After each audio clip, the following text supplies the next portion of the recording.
Yo, what's up, guys? Welcome to Every Page Must Be Interesting. Yo, we ended with Crashing Waves of Love today, episode 3. All right, we're gonna get right into it. All right, page 3. All right. So he took in the scenery around him and saw his slave buddies dead. Wow, he said, shaking his head, wiping his tears. Almost desensitized to the whole thing, he sat against the ship's sail, which was in the middle of it all. He began to cry. Again, he was in the middle of the ocean, and his ship was in an all-right condition. There was nothing around him but just pain. He began hitting the back of his head against the sail until it began to bleed. He kept banging his head and crying even louder. The only thing on his mind was, why? Why him? Malcolm asked for freedom since he could remember, but he never knew this is what it was like, and that it would be so expensive. Part 2. In the middle of his turmoil, he heard muffled screams coming from the other ship. He ignored it because he couldn't care about the lives of greedy men, you know. Then as the screams continued, he realized it was a woman. Anyone, somebody help, the voice yelled through the heavy rain. Still, Malcolm sat and contemplated if he should help. He could hear her voice cracking through the screams. He shook his head. Why should I help her? The more he sat, the heavier his chest got. He shook his head in frustration. He recalled how he was the one always at someone else's mercy. He thought, how could I be the same as my oppressors? The ships were near each other. Malcolm doubted his swimming skills, so he took a couple steps back, dashed, and jumped to the next ship. As soon as he landed, he noticed water was filling the ship. The water was at his ankles. The ship was going to sink soon. The voice continued with pleas for help. There was no one at the ship. I must be going crazy, he thought. He said, pacing, somewhat laughing at his situation. Like laughing at the situation he was in. Down here, the voice said. Then he looked below. He saw a little spot that could open, blended in with the ship's wood.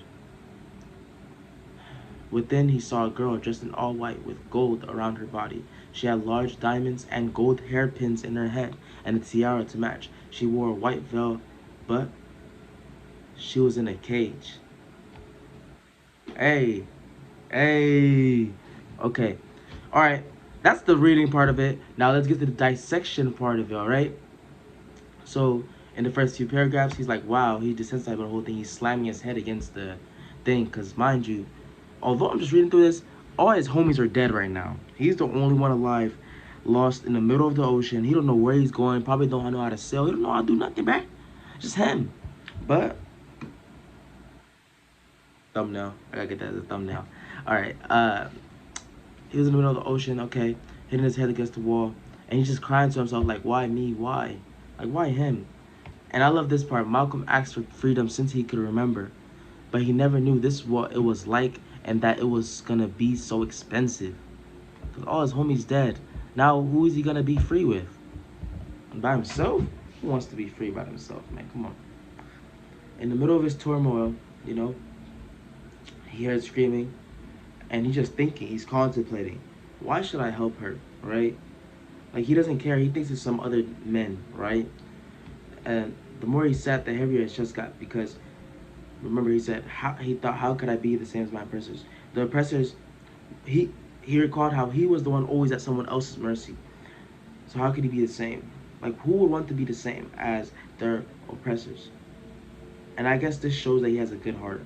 You know, treat people how you want to be treated. Because if he was crying out for help, he wants somebody to help him. Now she's in the other ship, if I didn't mention that yet. So he jumped over there, mind you. I don't know why I incorporated the stereotype that we can't swim, but I can swim fairly good enough. As long as I don't panic, it's okay. Um, and then he went to the ship. He's hearing her yell, and he's like, "I must be going crazy." He's like laughing, like, he's losing his mind right now. He feels like, but then in that cage, he sees a girl dressed in all white and gold, diamonds, gold hairpins in her hair, and a tiara to match, and a veil. But she was in a cage, man. Why is she in a cage? And that's the end of episode 3. Yo, hope y'all like it. And hey, I got a sword right now. This is my first ever sword. Uh, the BFK sword. This is called, I forget what it's called. Malumi. No. Yeah, I think it's called Malumi. The King's Tongue. But that's more for Downward Adventures. Hey, that's episode 3. We out. Sorry I got a little sidetracked. It's very hot in here.